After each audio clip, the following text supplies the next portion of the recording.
जय श्री कृष्ण वैष्णव।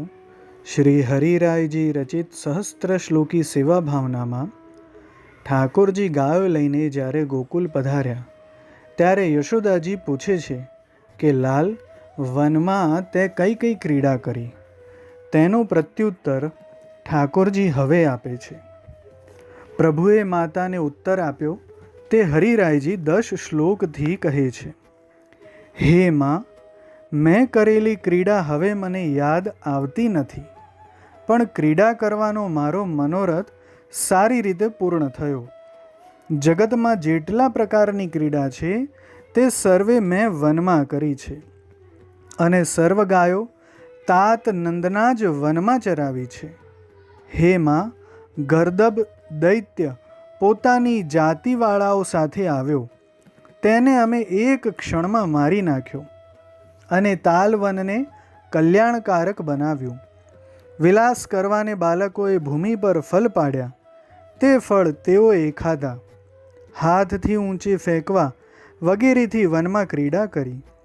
મને વન બહુ રૂચે છે, બાળકોની સાથે ક્રીડા કરવી પણ બહુ ગમે છે.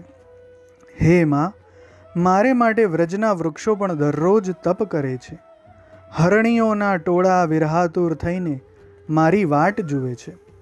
મારા મુખથી કરેલો વેણુનાદ સાંભળવાને, મારા દર્શન કરવાને ઉત્સુક થઈ જાય છે. હે માં, આખું વ્રજ મારે માટે જ છે એમ મને લાગ્યા કરે છે. જ્યાં હું ન જાઉં તે સ્થળ વૃથા થઈ જાય છે. વ્રજરાજનો પુત્ર હું નિર્ભય શા માટે ન હોઉં? કંસે મોકલેલા દૈત્યના બાળકો મારી આગળ શું હિસાબમાં? હે માં, તારું દૂધ પીને પુષ્ટ થયેલા અને માખણ ખાધેલા એને મલ્લ ક્રીડામાં પરાયણ એવા અમને દૈત્યને મારવા એ તો રમતની વાત છે. હે માં, હું ગાયો ચરાવવા જાઉં ત્યારે મારી કાંઈ પણ ચિંતા કરવી નહીં, કારણ કે ત્યાં શ્રીદામા વગેરે મારી સહાયમાં છે અને બલવાન બલદેવજી પણ મારી સાથે હોય છે. પછી ભૂખ્યા થયેલા ગોપો ગાયો દોહવાને અને તાજું દૂધ પીવાને શ્રી કૃષ્ણને બોલાવે છે. તે 20 શ્લોકથી કહે છે. પછી ભૂખ્યા થયેલા તરત દોહેલું દૂધ પીવાની ઈચ્છાવાળા ગોપો વનમાં ખેલનું ગાન કરતા દોડતા આવી પહોંચ્યા. પ્રભુ માતાની પાસે રહ્યા હતા તેટલા સમયમાં પોતાની સ્થિતિ ભગવાનની સાથે નહીં રહેવાથી ઉત્કંઠાથી વ્યાકુળ થયેલા વિવિધ વાક્ય બોલવા લાગ્યા અને હાથમાં તાલીઓ આપવા લાગ્યા. તેમના હાથમાં નિર્યોગ પાશ નોંઝણું હતું. દોડવામાં ચતુર હતા, મુખથી વેણું વગાડતા હતા. વાંકડિયાળા કેશ સહિત મુખવાળા તેઓ કુંજન કરતા હતા. પોતપોતામાં ખાસ કરીને ગાયોની વાર્તા કરતા હતા ને આકુળ વ્યાકુળ થઈને માતાના ખોળામાં બેઠેલા ગોપાલ કૃષ્ણને કહેવા લાગ્યા, હે કૃષ્ણ, તારા મુખચંદ્રનું દર્શન કરવાને આકુળ ઇન્દ્રિયવાળી ગાયે પોતાને દોડાવવાને તત્પર થયેલી તારી વાટ જુએ છે. હવે આપણે જવું જોઈએ. તરતનું દોહેલું ધારોષ્ણ મધુર ધોળી ગાયનું દૂધ જોર આવવાને માટે આપણે પીશું. વનમાં મલ્લ ક્રીડા કરવામાં પરાયણ એવા આપણને બલની અપેક્ષા છે. હે હરિ, કંસના સંબંધી જે દૈત્યો હોય તેને મારવા પણ જોઈએ. દરેક વનમાં નંદરાયની બલવાન ગાયોને ચરાવવાની છે અને લડતા ગોધાઓના શિંગડા પણ પકડવા પડે. વ્રજભૂમિ પર આપણી સાથે પ્રતિસ્પર્ધા કરવાવાળાની સાથે દોડવું પણ પડે.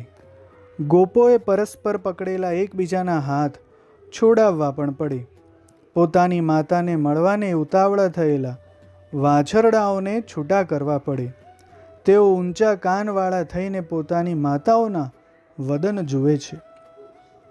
ઊંચા કાનવાળી ચકિત દ્રષ્ટિવાળી ગાયો વેણુનાદ રૂપી અમૃતનું પાન કરવાને પ્રેમથી વિવળ થઈ રહી છે.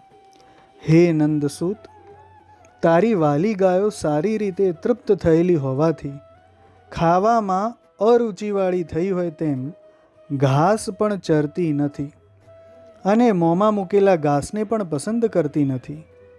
અરે મિત્ર, ત્યાં અમે ખાસ ક્રીડાઓ કરવાનું વિચારી રાખ્યું છે.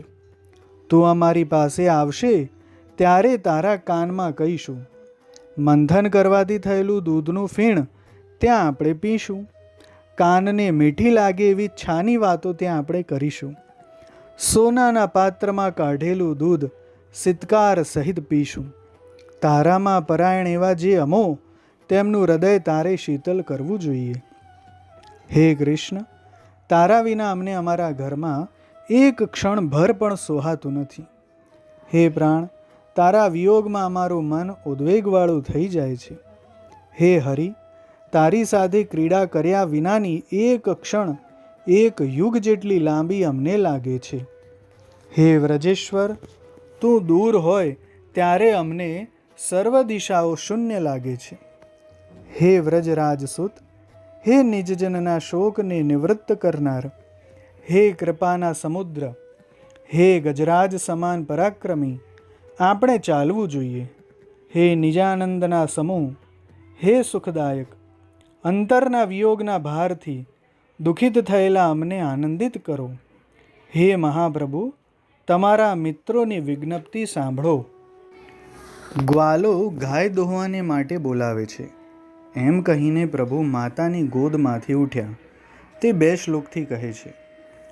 ગોપોના વાક્યો સાંભળીને ક્રીડાથી ચલાયમાન મનવાળા પ્રભુ માતાનું મુખ કમલ જોતા માતાના ખોળામાંથી એકદમ ઉઠ્યા. હે માતા, મારે પિતાની ગાયો દોહવાને જવું છે. આંગણામાં ઊભેલા સર્વ ગોપાલો બોલાવે છે. માતા પોતાનો વાત્સલ્ય ભાવ પ્રગટ કરતા પ્રભુને વારે છે. તે શ્રી યશોદાજીના વાક્યો 16 શ્લોકથી શ્રી હરિરાયજી વર્ણવે છે.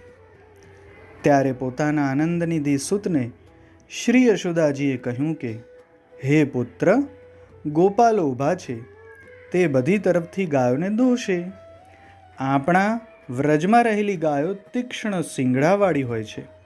હે વ્રજપ્રિય, હે હરિ, હે કૃષ્ણ, તારી જ સંભાળમાં પરાયણ મારું મન કંપે છે.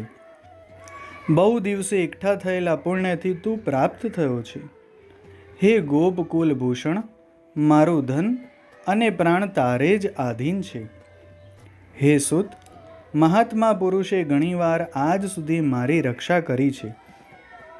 પૂતનાનો નાશ કરીને, શકટનો ભંગ કરીને, તૃણાવર્તનો નાશ કરીને, ગુપ્ત રીતિએ દ્વિજાતિનો નામકરણ સંસ્કાર કરીને, યમલાર્જુનને પાડી નાખીને, ધેનુકાસુરનો સંહાર કરીને અને બકાસુરને મારી નાખીને, કાલિય સર્પના વિષવાળા યમુનાના જલમાં પ્રવેશ કરીને, વ્રજજનને ભસ્મ કરવાને આવેલા દાવાનલનું પાન કરીને, મુંજાટવીમાં પેઠેલી પોતાની ગાયોને દાવાનલના દાહથી બચાવીને, અઘાસુરના પહોળા કરેલા મુખની ગુફામાં અંદર પ્રવેશ કરીને, સુદર્શન સર્પના ગ્રાસમાંથી વૃષભાસુરને મારીને રક્ષા કરી છે.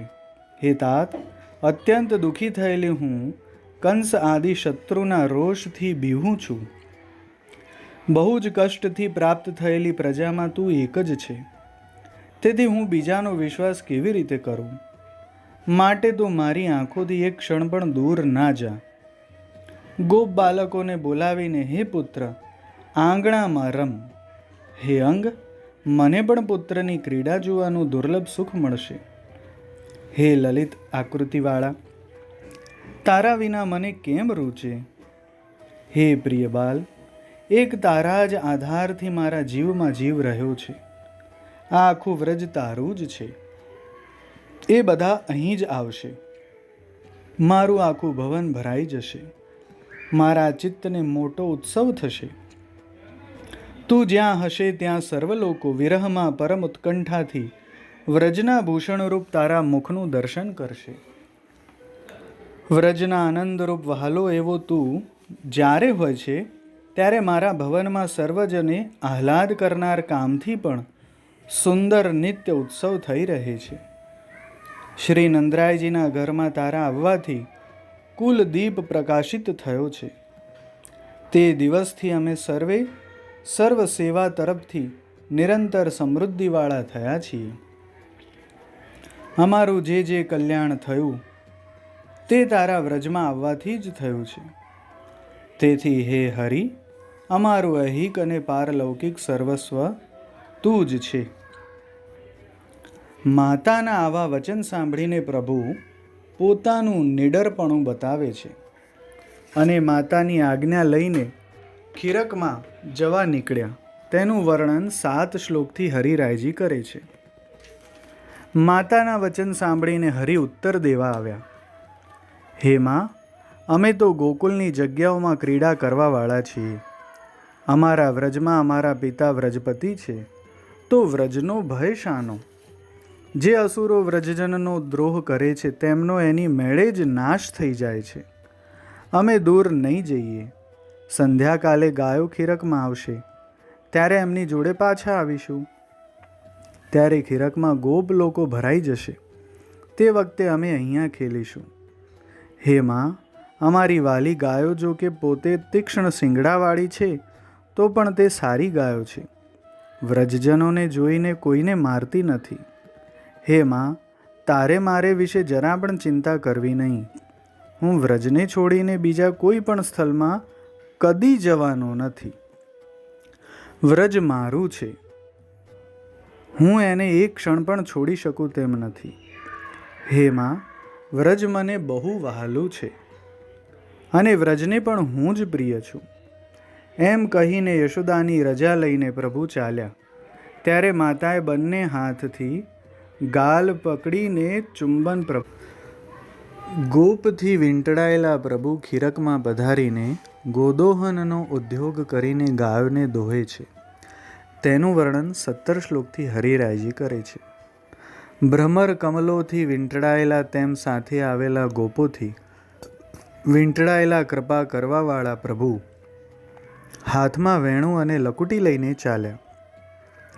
હાથમાં લોમણા દોરણું લઈને ગોપ વેશવાળા કૃપાનિધિ ભગવાન મસ્તક ઉપર પટકું લપેટીને પિતાંબર કટી પર બાંધીને ચરણના નુપુરનો રણકાર કરતા ગોપના ટોળાની સાથે નૃત્ય કરતા મધુર વેણું વગાડતા રામની સાથે ખીરકમાં આવ્યા. પછી ગોપોથી વીંટળાયેલા વાછરડાઓના સ્થાનમાં આવ્યા. કમલનયન પ્રભુએ પોતાના હાથથી દરવાજો ઉઘાડ્યો. પછી પોતાની માતાઓની પાસે જવાનું જેને ગમે છે એવા વાછરડાઓ ઊંચા કાન કરીને ચકિત થયેલા નેત્રવાળા ખીરકમાં દોડ્યા. સવારથી તે સંધ્યા પર્યંત માતાના વિયોગવાળા ભૂખ્યા થયેલા વારંવાર કૂદતા કૂદતા માતાઓની પાસે ગયા. માતાઓના આંચળને ગ્રહણ કર્યા. એવા વાછરડાઓની કૃપાથી ભરપૂર ગોપવેશથી સુશોભિત પ્રભુએ જોયા અને મુખથી વેણુના છિદ્રમાં સુધા પૂરતા વેણું વગાડવા લાગ્યા. જમણા હાથમાં પોતે પિતાંબર ધર્યું છે તથા ડાબા હાથમાં દોહણી લીધી છે. ખાંદ ઉપર દોડું ધર્યું. મંદ, મધ્યમ, તીવ્ર એમ 3 પ્રકારના નાદથી વેણું વગાડીને વ્રજભક્તને બોલાવતા. વળી ગાયોના નામ લઈને તેમની ગતિ રોકી દેતા. વૃક્ષમાંથી મધુધારાઓ સર્જાવતા અને ફૂલ તથા ફલોરૂપ રોમાંચ ઉત્પાદન કરતા. નદીની ગતિ અટકાવતા. જલમાં કમલોને સારી રીતે ખીલાવતા. તરંગો ઉત્પન્ન કરતા. સર્વ ગાયોને કાન ઊંચા કરીને સ્તબ્ધ કરતા ભગવાન પધાર્યા. હરિ ધીમે ધીમે ચરણ ધરતા ચરણમાં નુપુરનો અવાજ ન થાય એમ ચાલતા. ગાયોના નામ લેતા દોહવાનો ઉદ્યમ કરવા લાગ્યા. આમ તેમથી આવેલા વ્રજજનને જોતા અંતઃકરણમાં ઉત્સાહવાળા થયેલા પ્રભુ તેમનામાં ઉત્પન્ન થતા ભાવથી વિશેષ પ્રકારે ભાવિત થયા. રાત્રિ દિવસ પોતાના મુખને જોઈને તેના આનંદથી આનંદિત થયેલા વ્રજભક્તોના મુખોને પ્રભુ વારંવાર જોવા લાગ્યા. ગોપકુલ પાલક ભગવાન ગાયોની પાસે શોભા આપતી વાંકી ગતિથી લોમનાથી શોભાને માટે વાછરડાને બાંધવા લાગ્યા. અર્ધા ઊંચા એવી સ્થિતિમાં રહીને દોહણીને 2 જાંઘની વચમાં પકડીને પોતાની મેળે જ સ્તનમાંથી દૂધ ઝરતી ઉત્કંઠિત ગાયને દોહવા લાગ્યા. વ્રજનાથની આવી અવસ્થા જોવાને ઉત્સાહવાળા સ્વામિનીઓ પોતપોતાના ઘરમાંથી આવી પહોંચ્યા અને ત્યાં ચિત્રપ્રાય થઈને ઊભા રહ્યા. હવે પછીની લીલાના દર્શન આગળના વિડીયોમાં કરીશું. જય શ્રી કૃષ્ણ.